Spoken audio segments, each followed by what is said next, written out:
Halo, kembali lagi dengan kami Java Football. Kali ini kami John dan Jo akan ngosan ya. Ngosan kali ini kami akan membahas tragis PSS Sleman degradasi. Nah, bagaimana ceritanya kok PSS Sleman ini bisa degradasi? Oke, kita saksikan saja bersama. Ya, seharusnya PSS Sleman sudah terdegradasi di Liga 2 untuk musim ini. Tetapi gandeng musim ini itu tidak ada sistem degradasi, atau sistem degradasi itu dihapus oleh pihak PSSI. Jadi PSS Sleman itu selamat dari zona degradasi, atau ya tetap di zona bawah tapi tidak terdegradasi. Itu hanya clickbait yang kita buat untuk PSS Sleman yang seharusnya mungkin musim depan berada di Liga 2 lagi, tapi PSS Sleman masih selamat. Nah, kalau saja mungkin ya pertandingan terakhir kemarin itu PSS Sleman ada degradasi, pasti saya yakin ini pasti digeruduk oleh pihak supporter Sleman fans sendiri. PSS Sleman ini, wah, pasti GBK akan dipenuhi oleh BCS atau Slemania. Wah, pasti banyak yang berangkat awal sana, soalnya partai hidup dan mati ya kemarin. Wah, pada akhirnya malah tanpa ada degradasi ya, jadi mainnya seperti lede seperti ya kurang sangat layak sekali lah ya untuk sekelas klub Liga 1 seperti PSS Sleman ini. Ya, ada problem banyak sebenarnya PSS Sleman ini. Ya, itu sudah pernah kita bahas satu persatu ya sebenarnya PSS Sleman.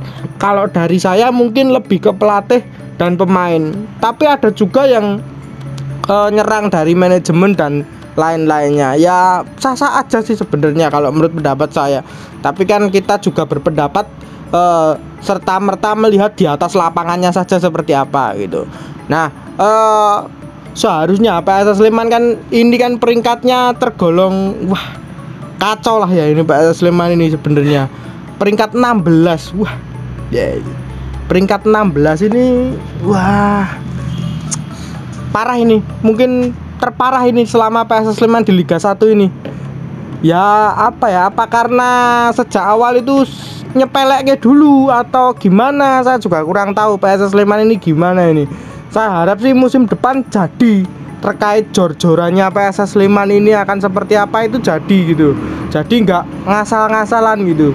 Kalau memang mau mecat pelatih ya segera dipecat gitu, maksudnya segera dapat ganti pelatih, lalu biarkan pelatih baru itu memilih pemainnya sendiri gitu. Tapi kalaupun memang masih mempertahankan Seto, ya udah beri kebebasan Seto. Tapi kalau saya rasa sih kalau masih bertahan ya paling ya gini-gini lagi PSS Sleman gitu. Menurut pendapatmu gimana nih Cuk tentang tragisnya PSS Sleman ini, terdampar di mungkin bawah ini, klasemen bawah ini, bahkan selama di Liga 1 terburuk ini PSS Sleman? Udahlah, kalau ada yang ngomong ya Seto kira-kira masih bisa dipertahankan, coba dipikir logis, dipikir pakai akal sehat. Udah jelas-jelas ini peringkatnya ambruk, bobrok lah klubnya, timnya lah, dalam arti timnya ini klasemennya seperti ini, masa ya harus dipertahankan gitu John. Cobalah dipikir-pikir sih jadi kacau ya gitu. PS itu wis dikai kebebasan loh ya, pemain pilihannya wonge kabeh apa-apa kabeh dituruti lho. Yo ya masalah kualitas pemain ya memang itu kan permintaan Seto sendiri ya. Jadi mungkin oke lah kalau peringkatnya 10 besar, apa mungkin peringkat 12 11 masih lah tahun depan dipertahankan. Tapi kalau kayak gini, bahkan kemarin dibantai Perja 5-0 itu wis wah wis kacau. Wis out bae lah wis ra jelas ki pelatih Isan. Ya betul sekali. Kalau saya rasa sih saya masih tetap setia dengan outnya pelatih PSS Sleman. Tapi kalaupun memang masih dipertahankan oleh supporter ataupun manajemen ya monggo sah-sah aja. Tapi kalau untuk saya pribadi di akun Java Football ini mungkin lebih suka pelatih ini itu meninggalkan PSS Sleman. Nah, karena sudah saya anggap pelatih ini tuh gagal. Walaupun memang kompetisi ini sebenarnya kompetisi dagelan atau mungkin tanpa degradasi ini ya kompetisi seperti asal-asalan, yang penting jalan tok ae ya. Jadi seperti itu. Harusnya apa ya? PSS Sleman ini bebenah ya untuk musim depan. Harusnya bisa jadi klub yang lebih bagus lagi untuk musim depan. Targetnya apa dulu dari manajemen gitu? Kita bertanya dulu, target manajemen apa? Kalau untuk targetnya bertahan ya mungkin bisa juga sih manajemennya untuk disuruh mundur atau mungkin ganti aja manajemen. Nah, kalau cuma target bertahan atau mungkin papan atas tapi tanpa tujuan yang jelas itu sebenarnya sih bisa dituntut untuk mundur aja sih. Kalau manajemen seperti itu harusnya manajemen itu jelas ya menunjukkan target 1 tahun ini, tahun ke depan. Nah itu jangka panjangnya itu juga harus ada itu proyeksinya itu PSS Sleman. Jangan hanya ya gini-gini aja gitu. Wah itu parah itu kalau menurut pendapat saya. Banyak yang bertanya pemain PSS Sleman siapa saja yang layak dipertahankan. Wah kalau saya pribadi ya bro ini mungkin bisa dirombak semua sih dari segi pemain ya. Soalnya mungkin ya kalau saya itu lebih suka memukul rata sih.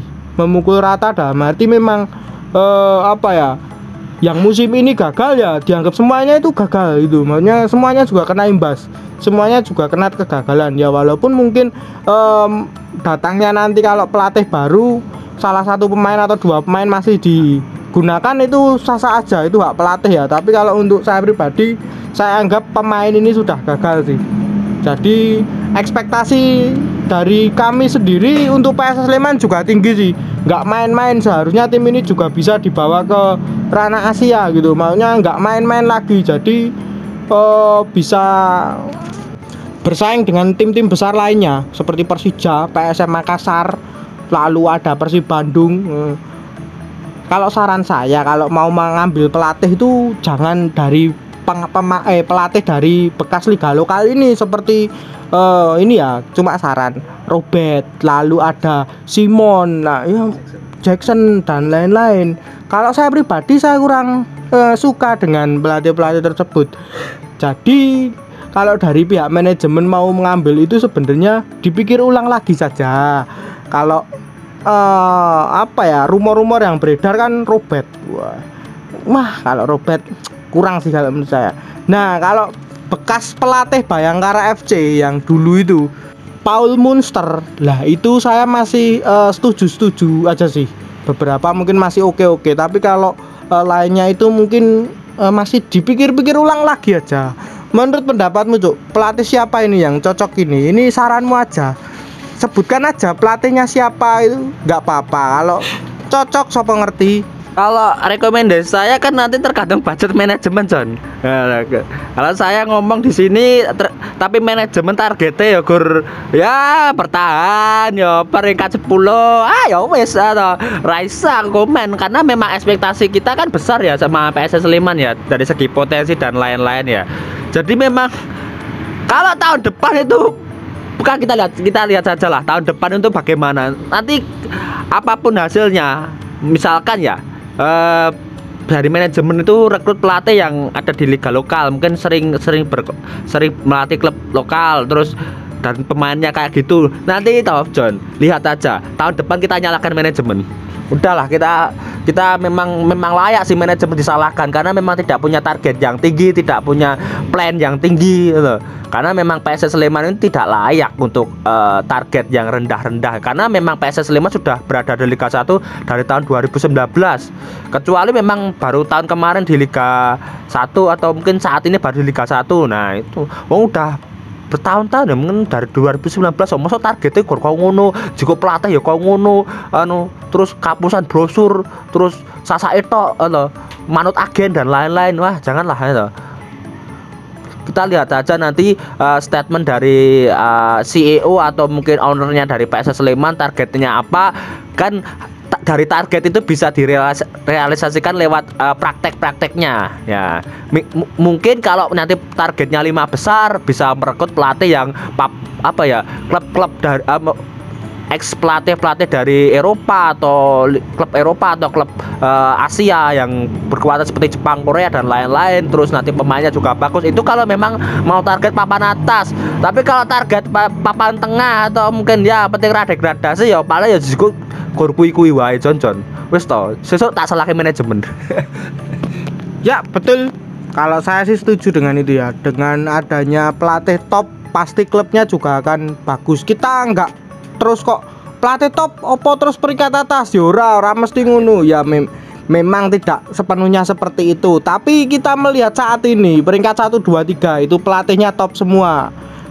Nah, bahkan ada kalau ke 4 5 mungkin ada Bali dan Borneo ya. Borneo itu juga pelatih top. Lah, itu kan pelatihnya hanya mungkin Bali United aja ya yang mungkin pelatih itu yang udah lama di Indonesia. Selainnya sih pelatih-pelatih ya, pelatih tahu sendirilah ya track recordnya pelatih seperti apa. Jadi kita melihatnya seperti itu, apa ya, yang mungkin saat ini sedang digandrungi ya. Bukan berarti kok kita viral langsung juga pelatih top, bukan berarti seperti itu. Tapi nyatanya memang fakta di atas lapangan pelatih top tersebut.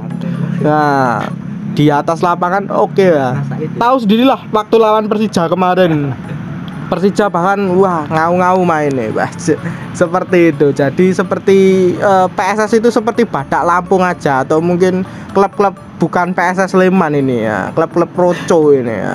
Nah, mungkin itu saja perbincangan kita. Jangan lupa like, comment, dan subscribe.